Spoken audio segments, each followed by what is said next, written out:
এবার পয়লা বৈশাখকে বাংলা দিবস হিসেবে ঘোষণা রাজ্য সরকারের, নির্দেশিকা জারি রাজ্য সরকারের।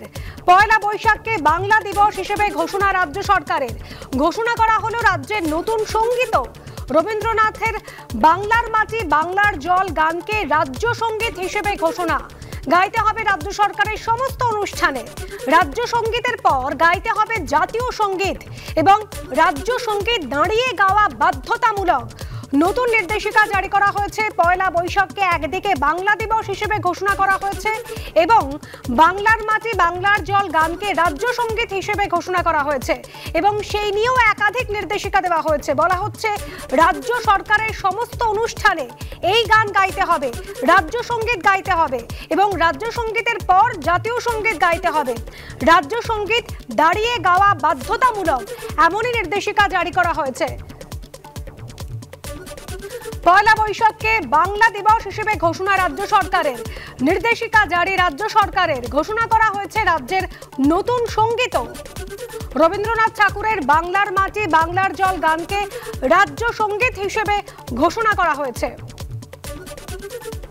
দীপক ঘোষ আমাদের প্রতিনিধি রয়েছেন আমাদের সঙ্গে টেলিফোন লাইনে। দীপক, নতুন নির্দেশিকায় ঠিক কি বলা হচ্ছে?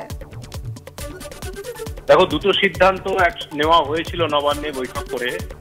সেটা হচ্ছে রাজ্য দিবস হবে পালন করা হবে এবং রাজ্য সঙ্গীত নতুন করে প্রয়োগ করা হবে রাজ্যের জন্য। রাজ্যের কোনো রাজ্য সঙ্গীত ছিল না এতদিন পর্যন্ত। দুটো নিয়েই বিতর্ক হয়েছিল। প্রথমত হচ্ছে যে বিতর্ক হয়েছিল রাজ্য দিবস যেটা পালন করা হবে বলে রাজ্য সরকার প্রস্তাব করেছিল পয়লা বৈশাখ, এটা নিয়ে প্রবল বিতর্ক হয়েছিল। পয়লা বৈশাখ কেন করা হচ্ছে তা নিয়ে তুমুল সমালোচনা হয়েছে। 20শে জুন তারিখটিকে করার দাবি জানিয়েছে বিরোধী পক্ষের একাংশ। রাজ্যপাল নিজে রাজভবনে এবছর 20শে জুন তিনি এই দিবসটি পালন করেছেন রাজ্য দিবস হিসেবে। কিন্তু রাজ্য সরকার ঘোষণা করে দিল, তারা সার্কুলার জারি করে দিল যে এখন থেকে পয়লা বৈশাখকেই রাজ্য দিবস হিসেবে পালন করা হবে। একই সঙ্গে সার্কুলারে আরো একটা বিষয় বলা হয়েছে যে এখন থেকে বাংলার মাটি বাংলার জল রবীন্দ্রনাথ ঠাকুরের লেখা গান সেটাই রাজ্য সঙ্গীত হিসেবে গাইতে হবে। কিন্তু এখানে একটা তাৎপর্যপূর্ণ বিষয় হলো এই গানটাকে একটু এডিট করা হয়েছিল। সেটা হচ্ছে বাঙালির প্রাণ বাঙালির মন বাঙালির ঘরে যত ভাই বোন, এই লাইনটিকে পাল্টে করা হয়েছিল বাংলার প্রাণ বাংলার মন বাংলার ঘরে যত ভাই বোন। এ নিয়েও তুমুল সমালোচনা হয়েছিল। এমনকি কলকাতা ফিল্ম ফেস্টিভ্যালে এই এডিটেড ভার্সনটাই গাওয়া হয়েছিল, তারপরেও তুমুল বিতর্ক হয়েছিল। কিন্তু তাৎপর্যপূর্ণ বিষয় হলো এই যে যখন এই সার্কুলারটা বেরোলো এবং রাজ্য সঙ্গীত হিসেবে গানটা ঘোষণা করা হলে গানটাকে, তখন দেখা গেল যে রবীন্দ্রনাথের গানটিকে যেমন অদল বদল করা হয়েছিল আগে, সেটা এই সার্কুলারে নেই। রবীন্দ্রসঙ্গীতটিকে হুবহু রাখা হয়েছে বাঙালির প্রাণ বাঙালির মন বাঙালির ঘরে যত ভাই বোন। এই লাইনটিকে কোনো এডিট করা হয়নি, যেমন ছিল তেমনই রাখা হয়েছে। অর্থাৎ রাজ্য সরকারের দুটো সিদ্ধান্ত নিয়ে বিতর্ক হয়েছিল। একটা বিতর্ক উড়িয়ে দিয়ে রাজ্য সরকার পয়লা বৈশাখকেই শেষ পর্যন্ত রাজ্য দিবস হিসেবে ঘোষণা করলো। আরেকটা বিতর্কে বলতে পারো রাজ্য সরকার পিছু হটলো, যে রবীন্দ্রসঙ্গীতে হাত দিল না, কোনো এটাকে এডিট করা হলো না, হুবহু গানটাকে রাখা হলো এবং বলা হলো এখন থেকে রাজ্য সরকারের সমস্ত অনুষ্ঠানে এই গানটি গাইতে হবে। 1 মিনিট 59 সেকেন্ডের এই গান গাইতে হবে, দাঁড়িয়ে গাইতে হবে এবং সমস্ত সরকারি অনুষ্ঠানে রাজ্য সঙ্গীত গাওয়ার পরে জাতীয় সঙ্গীত জনগণ মন অধিনায়ক গানটি গাইতে হবে। এই নির্দেশিকা জারি করা হয়েছে রাজ্য সরকারের পক্ষ থেকে।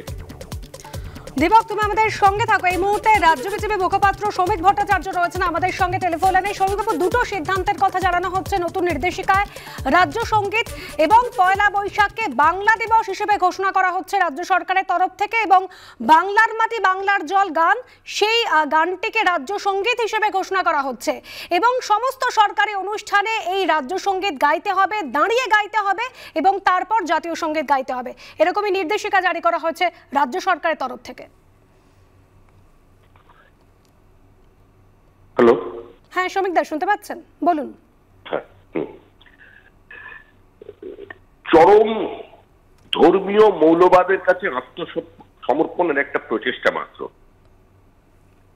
এর আগেও জাতীয় সঙ্গীতকে একটি স্কুলে ইন্ট্রোডিউস করবার অপরাধে কলকাতার প্রাণ কেন্দ্রে একটি হাই মাদ্রাসায় প্রধান শিক্ষক কাজী মাসুম আক্তারকে আক্রান্ত হতে হয়, রক্তাক্ত হয়ে যেতে হয়। তার অপরাধ কি ছিল? তিনি জাতীয় সঙ্গীত এর জন্য স্কুলের ছাত্রছাত্রীদের আহ্বান করেছিলেন। বক্তব্য কি ছিল কিছু মৌলবাদীদের? যে ভারত ও ভাগ্য বিধাতা এই শব্দবন্ধ তারা গাইতে দেবেন না, সুতরাং সেই স্কুলে এটা চলতে পারে না। তদানীন্তন পুলিশ কমিশনার সুরজিৎ কর পুরকায়স্থ নিজে তদন্ত করে বলেন এরপরে ওই হেডমাস্টার মশাই যদি ওখানে যান তাহলে তার প্রাণ সংশয়ের সম্ভাবনা আছে, তাকে স্কুলে ফেরানো যায়নি। আর সেই ধর্মান্ধ উন্মাদদেরও কোনো শাস্তির ব্যবস্থা হয়নি, তাদের গ্রেপ্তারও করা হয়নি, আত্মসমর্পণ করেছিল রাজ্য সরকার। এখন তাদেরই খুশি করার জন্য সামনে নির্বাচন, যাতে জাতীয় সঙ্গীতকে তাদের গাইতে না হয়, তার পরিবর্তে একটা বাংলা সঙ্গীত এনে দিয়ে অন্তত তাদের আশ্বস্ত করা যে এই সরকার তাদের সঙ্গে আছে, তাদের 30% ব্লক ভোটকে দায়িত্ব নিয়ে তাদের সুরক্ষিত করে দিতে হবে। আমার মনে হয় এই চক্রান্তে বৃহত্তর সংখ্যালঘু সমাজ সামিল হবে না। তাদের বোঝবার দিন এসেছে যে আর কতদিন এভাবে তারা হাতের ক্রীড়নক হয়ে থাকবেন, কতদিন তাদের মৌলবাদী হিসেবে চিহ্নিত করে দেয়া হয়ে যাবে, কতদিন তাদের ভোট ব্যাংক হিসেবে ব্যবহার করা হবে। একই ধন্যবাদ শ্রমিকদা। পয়লা বৈশাখকে বাংলা দিবস হিসেবে ঘোষণা রাজ্য সরকারের দুটি গুরুত্বপূর্ণ সিদ্ধান্তের কথা নতুন নির্দেশিকায় বলা হচ্ছে। নির্দেশিকা জারি করা হয়েছে রাজ্য সরকারের তরফ থেকে। এক, পয়লা বৈশাখকে বাংলা দিবস হিসেবে ঘোষণা করা হলো রাজ্য সরকারের তরফ থেকে। অন্যদিকে রাজ্যের নতুন সঙ্গীতও ঘোষণা করা হলো। রবীন্দ্রনাথ ঠাকুর তার বাংলার মাটি বাংলার জন গান এবং সেই মূল গানটিকেই রাজ্য সঙ্গীত হিসেবে ঘোষণা করা হয়েছে এবং এই রাজ্য সঙ্গীত সমস্ত সরকারি অনুষ্ঠানে গাইতে হবে। রাজ্য সঙ্গীতের পর জাতীয় সঙ্গীতও গাইতে হবে এবং রাজ্য সঙ্গীত দাঁড়িয়ে গাওয়া বাধ্যতামূলক, এমনই বলা হচ্ছে এই নতুন নির্দেশিকায়।